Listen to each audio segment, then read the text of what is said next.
근데 그 코인, 비트코인, 뭐 이더리움 굉장히 핫했던 그런 전자 가상화폐 그 거래가 붐이었던 때가 있었습니다. 불과 1년 전까지만 하더라도 굉장히 활황이었죠. 자, 그런 투자를 통한 그 손해를 입으셨던 분이 여러분들 주변에 있으신가요?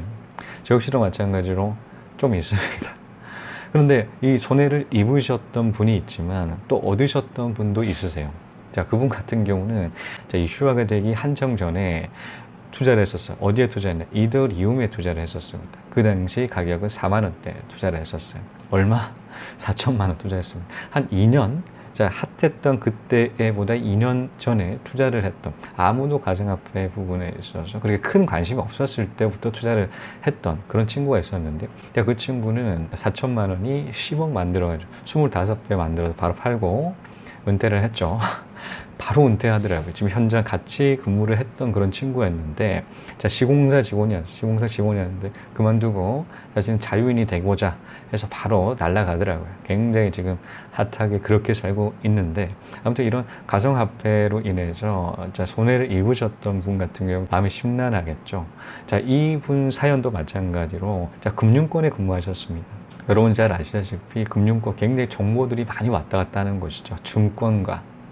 자, 한번 이 멘붕에 의해서 앞으로 어떤 투자 방향에 대한 고민 전달 주셨는데요. 같이 한번 봐보면서 고민 상담 전달 드리는 시간 가지도록 하겠습니다. 안녕하세요. 투자캐스터님. 우연하게 유튜브 보는 과정에서 많은 생각과 반성과 자극 등 많은 것을 얻었습니다. 너무 많은 메일로 인해 이 메일을 보실지 모르겠습니다만 꼭 읽어주셨으면 합니다.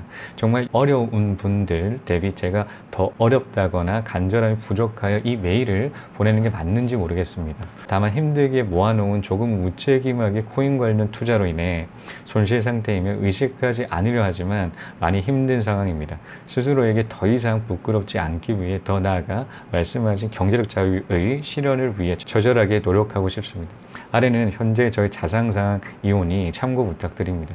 현재 상황, 여의도 금융권 대기업 대리 1년차, 연봉 세전 6천 중반부터 7천까지, 나이 30대 초반. 자산 상황, 잔액 7천만 원, 투자 가능해서 코인으로 1억에 준하는 금액 묶여 있는 상황, 현금 5,400, 나머지 P2P 투자, 일부 금액 연체. 금융 관련 지식사항, 과거 애널리스트 준비 위해 CFA LV2 달성, 관련 금융권 종사자이며 투자, 주식 및 부동산 관련 지식을 위해 독서 중, 다만 잦은 야근 과정에서 독서에 대한 의지가 박약. 고민사항, 틈틈이 독서는 하고 있으나 뭔가 실질적인 액션을 하지 않는 과정에서 쌓이지 않는다는 느낌이 듭니다. 경제적 자유를 위해 첫 출발을 위해 주식 투자, 부동산 투자, 인맥 관리 등 여러 가지 방안 중 추천하시는 부분이 있을지요. 유튜브에서 언급하신 20억대 자산가의 케이스처럼 현재 수준에서 저희 자산관리 관련하여 조언 부탁드립니다. 긴 글 읽어주셔서 감사하며 앞으로도 유튜브 구독 열심히 하도록 하겠습니다. 말씀하신 것처럼 40대 전에 경제적 자유를 실현하여 웃으며 투자캐스터님에게 식사 대접하면 좋겠네요. 항상 건강하시고 좋은 하루 보내세요. 라는 고민 상담 전달 주셨습니다. 굉장히 다양한 그런 투자 부분에 있어서 실제적으로 투자를 하고 있으셨습니다. 특히나 앞서 말씀드렸던 비트코인 관련된 가상화폐 관련 투자를 진행을 하면서 많은 손해를 입으신 상태였죠. 이 금융권, 대기업이라고 하셨던 것만 증권가에 근무를 하고 있으셨습니다. 굉장히 실시간적으로 이런 정보들이 굉장히 많으시죠. 증권에 근무를 한다라고 하게 되면 좀 우리 일반적인 사람들에 비해서 굉장히 많은 정보들을 접하는 게 사실입니다. 근데 이런 많은 정보들이 과연 중요할까요? 물론 정보가 중요하지 않다라는 것은 아닙니다. 그런데 너무 많은 정보를 가지고 있다는 것은 그렇게 크게 좋은 것도 아닌 것 같습니다. 그 이유는 투자를 하기 위해서 생각하는 그 시간이 굉장히 중요하죠. 투자 방향을 설정을 하고 그리고 이 정보들을 바탕으로 분석하는 것은 이 시간이 들어갑니다. 그런데 증권가에 근무를 한다는 것은 어떤 일을 하고 있나요? 해당되는 그 지식적인 부분에 있어 들어온다라고 하게 대응을 해야 되지 않겠습니까?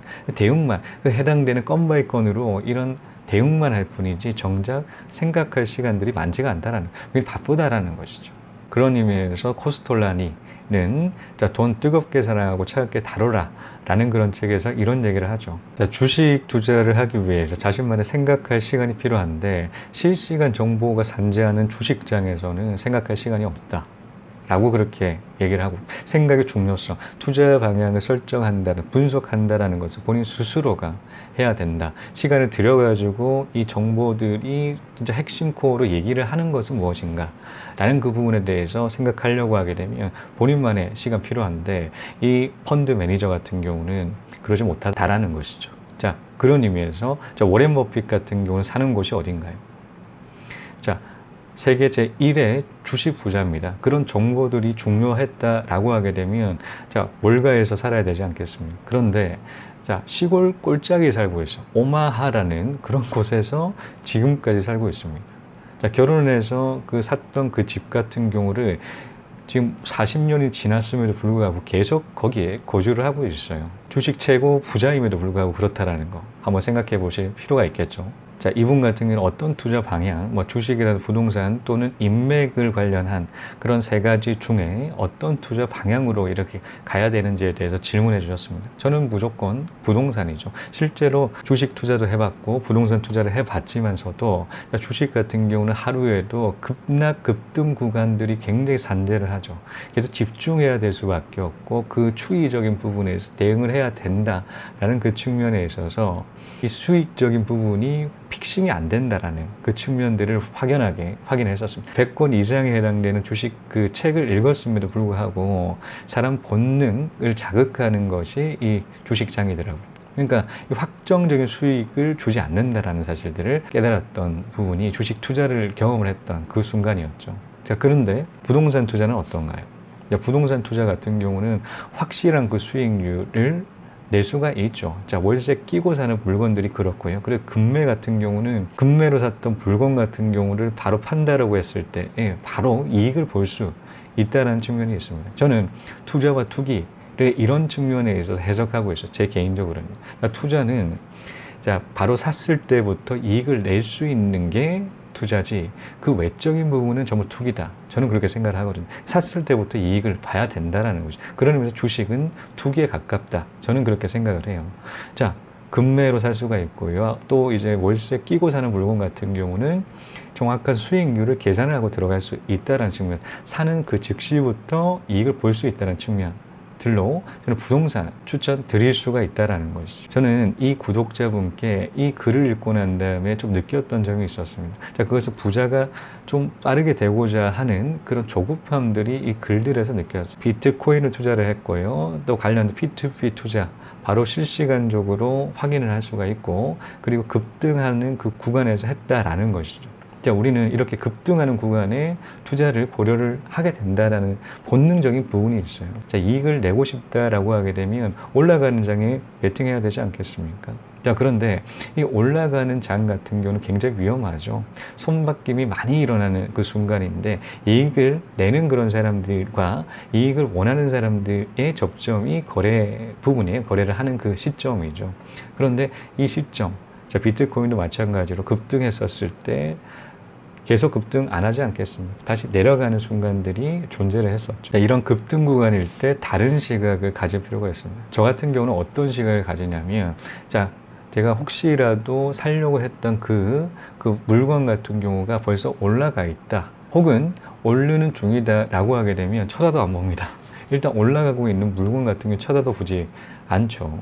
자, 그 대신 어떤 측면에서 좀 아쉽다라고 생각을 하냐면, 내가 이 물건을 미리 사전에 그 가치 평가를 하지 못했던 측면, 올라가기 전에, 오르기 전 해당되는 그 가치를 보지 못했던 그 눈에 아쉬움을 느껴요. 자, 그 얘기는 뭐냐면 그 가치를 평가할 수 있는 눈을 기르는 부분에 있어서 집중을 한다 라는 측면이 있죠. 사실 지금도 마찬가지로 우리가 실제로 못 볼 뿐이지 저평가된 주식이든 부동산이든 굉장히 산재하고 있습니다.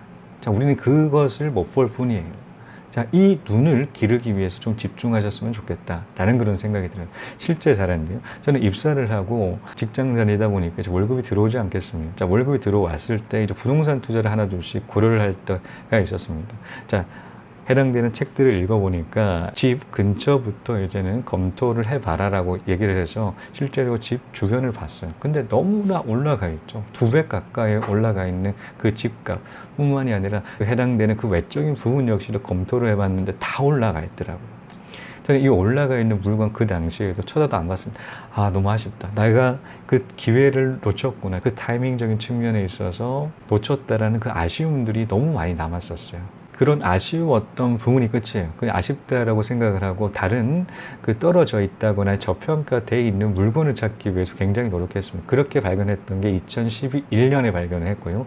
2013년에 발견했던 그 물건 같은 경우는 2018년까지 계속적으로 그 투자를 할 수가 있었던 것이죠. 그렇게 투자를 했기 때문에 경제적 자유가 굉장히 빨리 달성이 됐고 1차 목표로 했던 자산 10억을 달성할 수가 있었던 것이죠. 저는 그렇기 때문에 2가지 조언을 전달해 드릴 수가 있습니다. 자, 첫 번째는 투트랙 전략이에요. 투트랙 전략.